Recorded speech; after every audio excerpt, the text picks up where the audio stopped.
আলোচ্য বিষয়টা মনে রাখবেন, শর্তটা মনে রাখবেন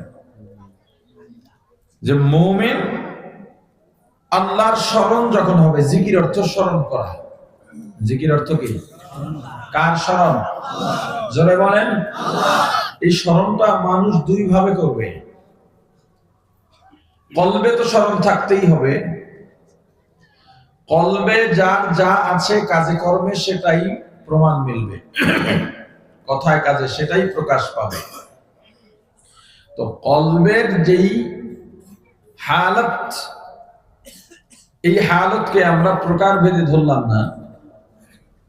কলবে যদি আল্লাহর স্মরণ থাকে তখন বান্দার জবান এবং কর্মের মাধ্যমে জিকির প্রকাশ পাবে।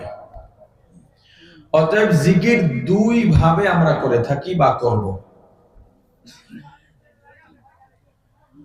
এক জিকির জবানের মাধ্যমে হয়, যখন আমি জিকির করব বা শুনবো অমুক জায়গায় জিকির চলে, এই মাহফিল বয়ান, এটাও জিকির। এটাও কি? সবাই বলে না। যখন কেউ মাইকের আওয়াজ পেল জিকির হচ্ছে, তার কলবের হালত পরিবর্তন হয়ে যাবে। আজান, এটাও জিকির। যখন আজান হবে, মুমিনের কানে যখন আজান যাবে, মুমিনের কলবের হালত পরিবর্তন হয়ে যাবে। আচ্ছা, হালত কিভাবে পরিবর্তন হয়, অবস্থা কিভাবে পরিবর্তন হয় সেটা বলি। এখন শীত, প্রচন্ড শীত।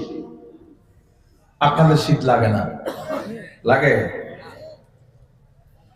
এমনি বয়ান করা যাবে না, কিন্তু আমার কথার জবাব দিতে হবে। কবরস্থানে আমি কথা বলবো না। বারবার আপনাদেরকে উত্তর আমার চাইতে হচ্ছে, এটা না, জিজ্ঞেস করার সাথে সাথে বলবেন, দ্বিতীয়বার আমার কেন বলতে হবে? এটা তো আপনার দায়িত্ব। আচ্ছা, যাই হোক,